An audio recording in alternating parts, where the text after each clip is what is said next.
नमस्कार। कश्मीरी पंडित कल्चर में मैं उज्जवल हांडू आपका स्वागत करती हूँ। जन्म के बाद कुछ महीनों तक शिशु के लिए माँ का दूध प्रकृति का एक अनमोल उपहार है।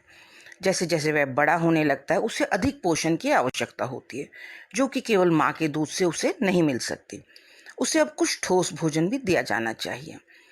प्रकृति के नियम के अनुसार जन्म के छठे महीने में जहां एक ओर शिशु के दांत आने लगते हैं, वहीं दूसरी ओर मां के स्तनों में भी दूध की मात्रा कम हो जाती है। ऐसे में आवश्यक हो जाता है कि शिशु को मां के दूध के अलावा अन्न खिलाना भी शुरू कर दिया जाए। अन्न सभी जीवों की पहली ज़रूरत है, क्योंकि अन्न से ही हमारा जीवन है। अतः अन्न का हमारे जीवन में विशेष स्थान रहा है। हिंदू धर्म में तो अन्न को ईश्वर का स्वरूप माना गया है और शिशु का पहली बार अन्न खाना उसके जीवन का एक महत्वपूर्ण पड़ाव माना जाता है।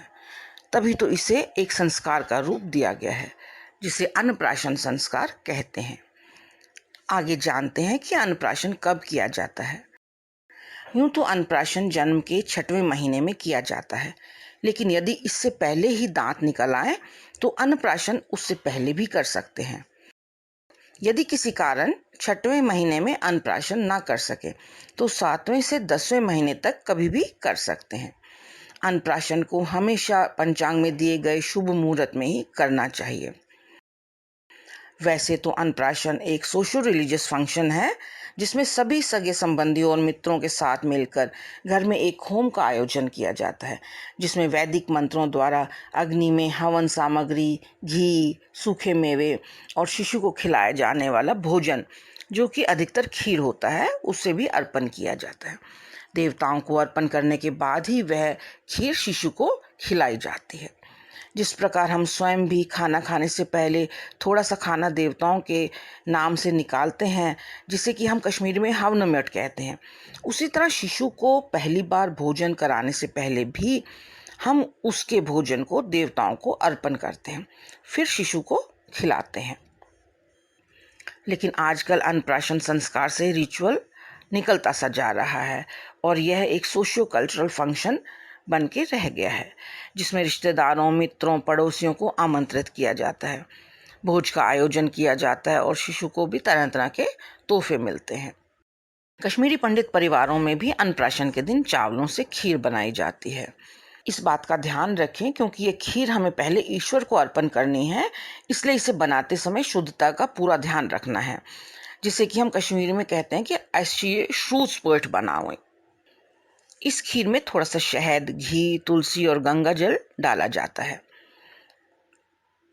क्योंकि हम आजकल होम नहीं कर रहे हैं, हम केवल प्रेपुन मंत्रों द्वारा ही इस नैवेद्य को देवताओं को अर्पण कर देते हैं, जिससे कि बाद में घर की मुंडेर पर रखकर बची हुई खीर को प्रसाद मानकर शिशु को खिलाया जाता है।